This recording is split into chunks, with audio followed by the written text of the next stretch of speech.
ఇవి గుమ్మడికాయ ముక్కలండి. వీటితో కర్రీ చేస్తున్నాను. కడుక్కొని పెట్టుకున్నాను. మనకు సరిపోయినంత ఆయిల్ వేసుకోవాలి.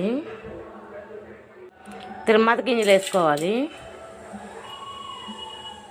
ఎండుమిరకాయలు వేసుకోవాలి. చిన్నులపాయ 2 దంచేసుకోవాలి. కొంచెం కరివేపాకు వేసుకోవాలి.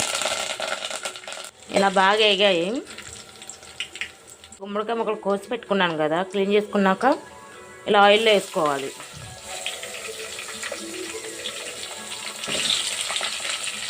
వేసుకున్నాక తగినంత సాల్ట్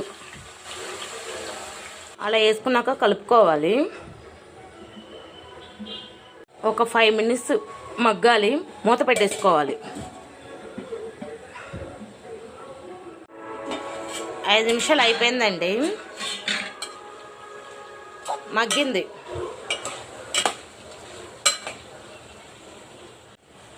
నేను కొంచెం బెల్లం వేసుకుంటున్నాను. గుమ్మడికాయ స్వీట్ గుమ్మడికాయ చేసుకుంటున్నాను.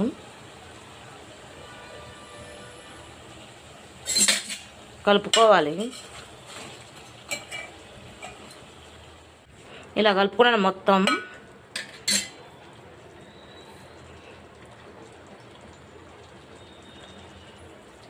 కొంచెం పసుపు,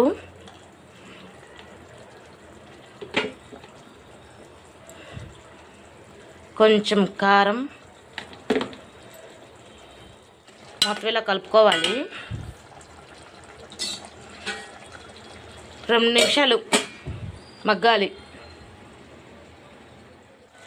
గుమ్మడికాయ కర్రీ అయిపోయిందండి. స్వీట్ గుమ్మడికాయ కర్రీలో మేమైతే చపాతీ తింటామండి. కాంబినేషన్ చాలా బాగుంటుంది. రైస్లో కూడా బాగుంటుంది. మేమైతే చపాతీలు ఎక్కువ తింటాం.